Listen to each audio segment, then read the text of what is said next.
Welcome to Geek of the North, number 22. And this is the post-Hamvention wrap-up. It's going to be a little bit of an abbreviated show today, but I hope you are interested in this. It's going to be all ham radio-related stuff, and just the way, or kind of the Hamvention experience. And towards the end there, you get to meet the IOOK at their booth, and hope you enjoy. Geek of the North is brought to you by GoToMeeting by Citrix. It's the easiest and most reliable online meeting service available.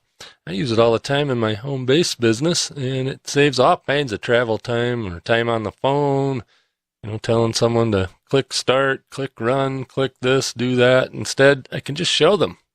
It's really awesome. So, anyway, you can join meetings in seconds without technical headaches. It's so easy to set up. You can schedule your secure meetings with just a click. You can hold as many meetings as you want for one low flat rate. Plus, you get voice over IP and toll-free audio conferencing. With GoToMeeting, you can do everything from sales to project meetings right from your desk. It makes meetings more cost and time efficient, which is better for business. My listeners can try GoToMeeting free for 30 days. That's 1 month of unlimited online meetings free. Just visit gotomeeting.com and click on the Try It Free button and enter the promo code PODCAST. That's gotomeeting.com, promo code PODCAST. Now let's get on to Hamvention. Dayton Hamvention is every year. Sometime in May, and it's down there in the Dayton area by the Dayton Amateur Radio Association, DARA. And as you can see on the screen, we're walking into the flea market area. I'm doing this afterwards with the video. That guy in the blue vest is John Martin, KF8KK, my partner on the ham radio pod class. But anyway, you can just see all the stuff and, tents. Of course, it traditionally rains. It didn't this last weekend, which was nice. But it's usually held on a Friday, Saturday, and Sunday over there in, like I said, Trotwood, Ohio. And you can see from the pictures, sorry for the wobbly cam, but that's Hara Arena, and that's more of the flea market. The entire parking lot of the arena is taken up by the flea market area, which is kind of unique. And then there's a former mall parking lot just up the street that everybody parks at, and they have bus service. It's pretty cool, but take a look at some of the antennas and stuff that people put up in their booths or put up around their booths out in the flea market. There's another shot out the back door of the arena. Hara Arena, by the way, is a rather large place and kind of run down, but it doesn't matter. The people are good. And that's a shot of the lunchroom and inside Hara. You can see there's just a gob of people. Somewhere between 20 and 25,000 people show up for this. This is part of the indoor exhibits. There's several halls there.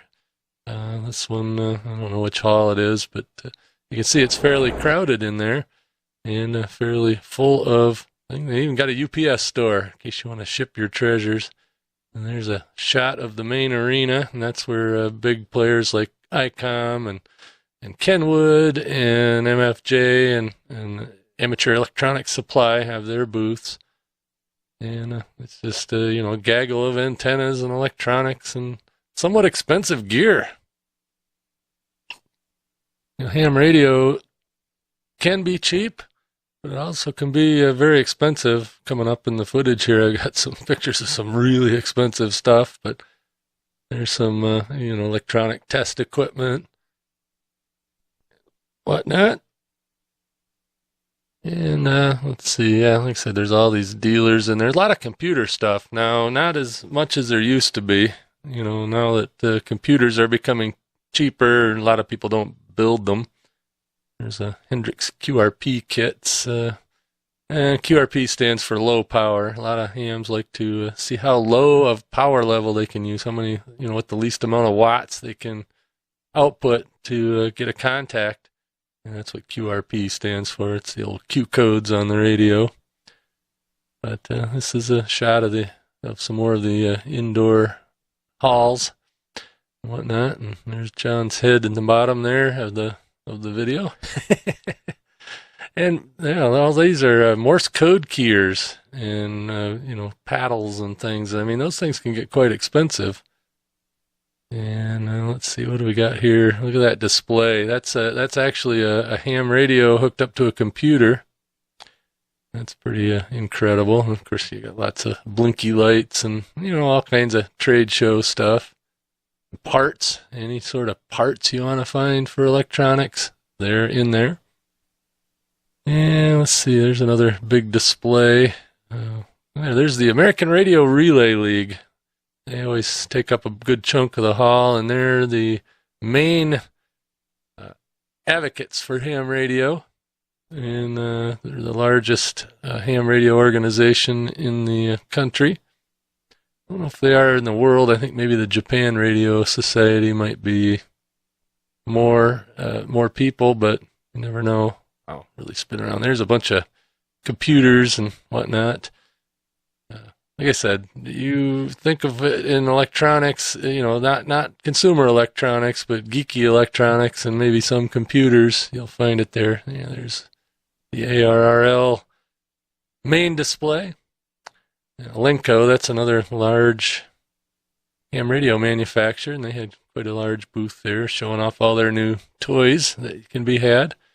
Yeah, the average HF ham radio goes for between $1,000 and $5,000, but there's some, and that's brand new. You can get them for $200 or $300, or somebody might just give you one, old one, depending on what's going on.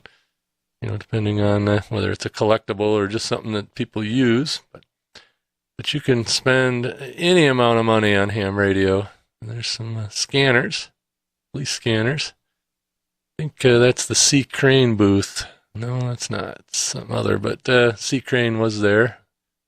There's a little shot of somebody doing a podcast from there. There was another guy podcasting from Hamvention, the guy that does Linux in the Ham Shack. His name Russ. He used to be my weekend host for Strange Today when I was doing that one daily. See all kinds of wire antennas and just about everything you can think of.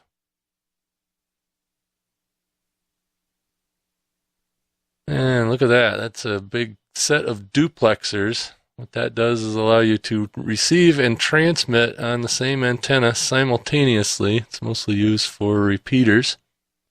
It also filters out adjacent channel stuff, like if you're in a building with a bunch of high-powered equipment,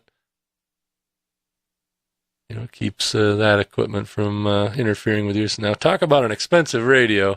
That radio right there goes for about $19,000. It's made in Germany, something else. And speaking of expensive, this is the single most expensive thing at the show. It's a tower. Well, we got a little glimpse of it there. I think it's, better shots coming up. There's the base of it. And you put that in the ground, and then you can rotate the entire tower if you have a directional antenna.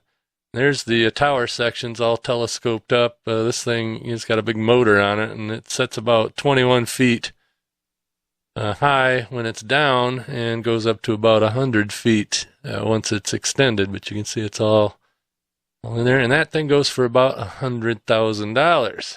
And you think that nobody would buy one of those, but I bet you they sold 2 or 3 that weekend.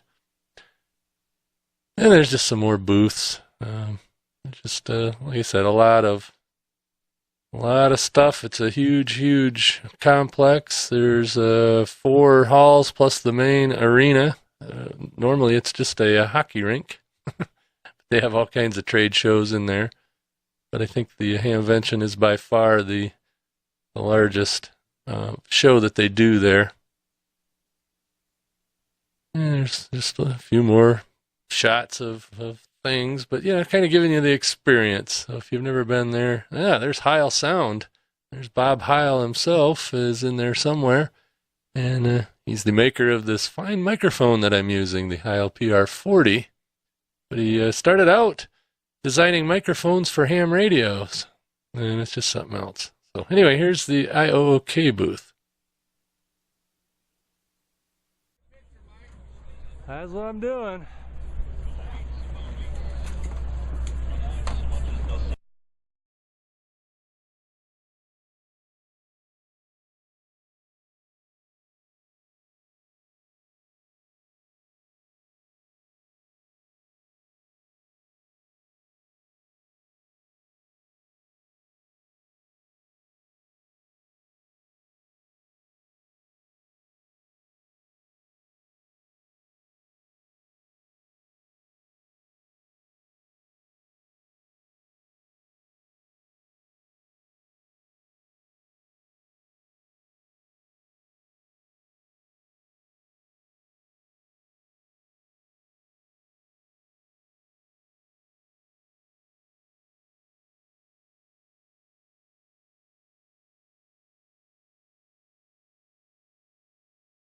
Well, hey, thanks for watching Geek of the North number 22.